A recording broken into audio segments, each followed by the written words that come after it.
এক বেয়াদব বলেছে গত কয়েকদিন আগে, আল্লাহর মুখ কয়টা? এক মুখে এত কথা কয় কেমনে? বলছে না, আবুল আবুল আবুল কি সরকার। আমার তো মনে চায় এর নাম দিতে আবুল জাহিল সরকার। আবু জাহেলের মামাতো খালাতো ভাই। সে কয় যে আল্লাহ কোরআনে বলছে, কুল আউযু বিরাব্বিন নাস, মালিকিন নাস, ইলাহিন নাস, মিন শাররিল ওয়াসওয়াসিল খান্নাস। কয় এত নাসানাসির কথা কইছে, আর মৌলবীরা কয় কোরআনে বলে নাসানাসির কথা নাই। নাউজুবিল্লাহ বলবেন না? কত বড় গণ্ড মূর্খ হলে এটা বলতে পারে? এই সমস্ত বাউল জটা চুল নিয়ে অনেকগুলো বালা হাতে পড়ে, অনেকগুলো শিকড় লাগিয়ে এমন বাউল ফাউল আবার লাইভে এসে বলে যে আবুল সরকারকে গ্রেফতার করা হয়েছে, যারা আন্দোলন ঘরে তুলতেছে তার ফাঁসির দাবিতে তারা টিকে থাকতে পারবে না। এই দেশ ফকিরের দেশ, ওলি আল্লাহর দেশ। আর এই বেটা তুমি ওলি আল্লাহ সম্পর্কে কি বোঝো? ওলি আল্লাহ বলতে তো বলবে এই দেশের সবচেয়ে বড় ওলি শাহজালাল ইয়ামিনী, এই দেশের সবচেয়ে বড় ওলি শাহপুরান ইয়ামিনী। 360 আউলিয়ার কেউ যদি এই যুগে থাকতো তাহলে নাঙ্গা তলোয়ার হাতে নিয়ে তোদের মতো বেয়াদব গুলার মাথাকে আলাদা করে দিত। কথা ঠিক কিনা? তোমরা অলির নামে গাঞ্জা খাও, মাজার জিয়ারতের নামে ভণ্ডামি করো, আর বলো এটা অলি আল্লাহর দেশ, এটা শাহপুরানের দেশ, এটা শাহ মাখতুমের দেশ। কিন্তু তারা তো বাংলাদেশে এসেছিলেন তোদের মতো বদমাশদেরকে খান খান করে দেওয়ার জন্য। তুমি নামাজ পড়ো না। শাহজালাল ইয়ামিনী বলেছিলেন, আল্লাহর রহমতে আমার ফজরের নামাজ ফরজ হওয়ার পর থেকে কোনোদিন কাজা নাই। সুবহানাল্লাহ। নামাজের মুসল্লা বিছিয়ে সুরমা নদী পার হয়ে গেলেন। এটা কোনো মিথ্যা কথা নয়, এটা কোনো বানানো কথা নয়, ইতিহাস সাক্ষী। তিনি তো এমন ওলি ছিলেন। নামাজের মুসল্লাই আরোহণ করে সুরমা নদী পাড়ি দিয়েও পার চলে গেলেন। যে দেখেন পাথরের স্তূপ, পাথর দিয়ে ব্যারিকেড দেওয়া হয়েছে। এবার তিনি বললেন সিলহট। কি বলছেন? সিলহট। হ্যাঁ, পাথর সমূহ তোমরা সরো, আমি আল্লাহর মেহমান, আল্লাহর পক্ষে ইসলামের শত্রুর বিরুদ্ধে লড়াই করতে এসেছি। তিনার জবানে এই কথা উচ্চারণ হওয়া মাত্রই পাথর দুভাগে বিভক্ত হয়ে গিয়েছিল। ওই সিলহট থেকেই ওই জমিনের নাম হয়ে গেছে সিলেট। আসল নাম কিন্তু সিলহট, যার বাংলা হচ্ছে সিলেট। তোমাদের মতো গাঞ্জাখোর, তোমাদের মতো জটাওয়ালা 40 বছর গোসল করো না, নামাজ নাই, রোজা নাই, মদ গাঞ্জা নারীবাজি নিয়ে লিপ্ত আছে, এটা তো আরেকটা ধর্ম।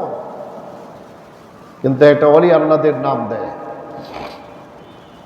তো বাউল ধর্ম অবলম্বী, বাউল আকীদায় পোষণ যারা বাউল সরকারের পক্ষের লোক, তাদের আকীদা হচ্ছে প্রেম কেন্দ্রিক ভালোবাসা। এটা জায়েজ।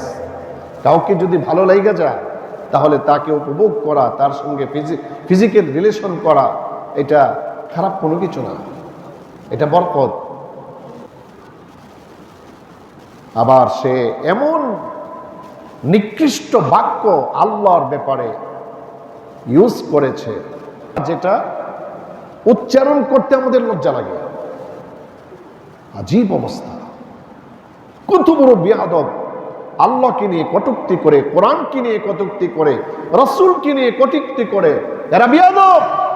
এদেরকে ইসলামী হুকুমত যদি থাকতো তাহলে বাইতুল মুকাররমের সামনে এনে দেশবাসীকে জমাত করে ওদেরকে অবশ্যই ফাঁসির কাস্টে ঝোলাতো। রাষ্ট্রপ্রধানকে বলি, সংসদ সদস্যদেরকে বলি, দেশের অভিভাবকদেরকে বলি,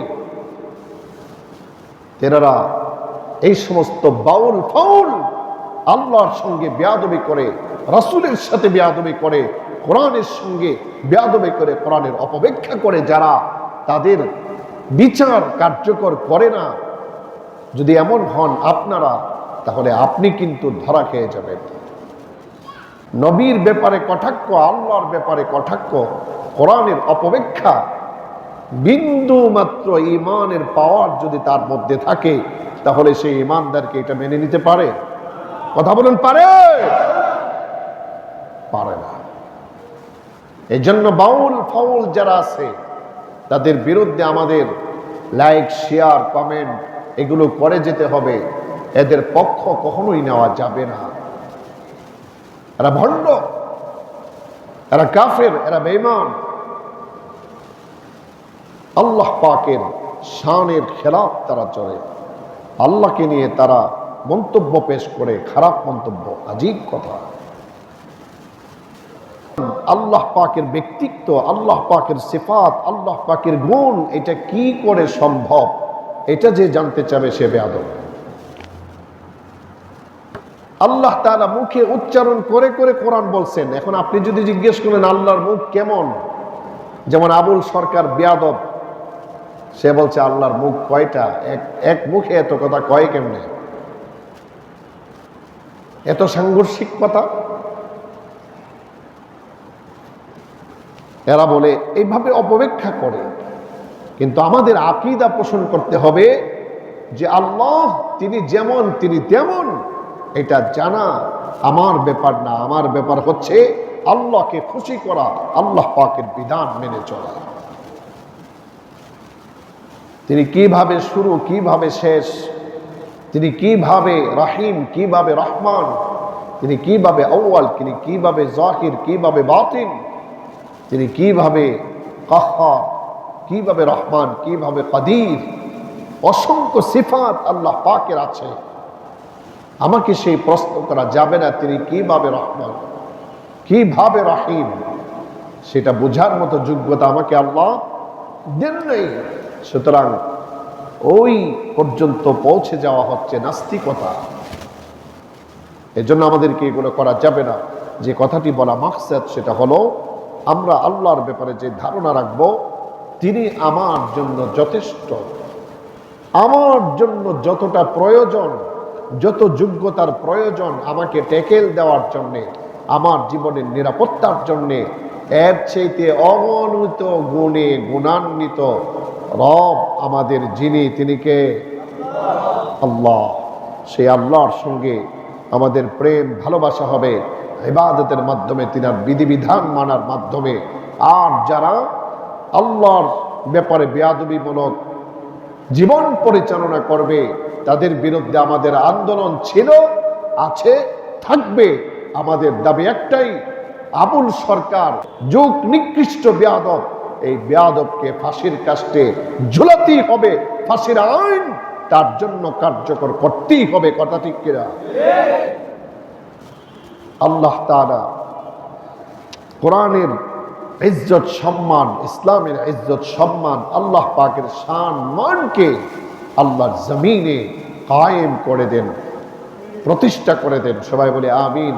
ওয়া আখিরু দাওয়ানা আলহামদুলিল্লাহি রাব্বিল আলামিন। আসসালামু আলাইকুম ওয়া রাহমাতুল্লাহি ওয়া বারাকাতুহু।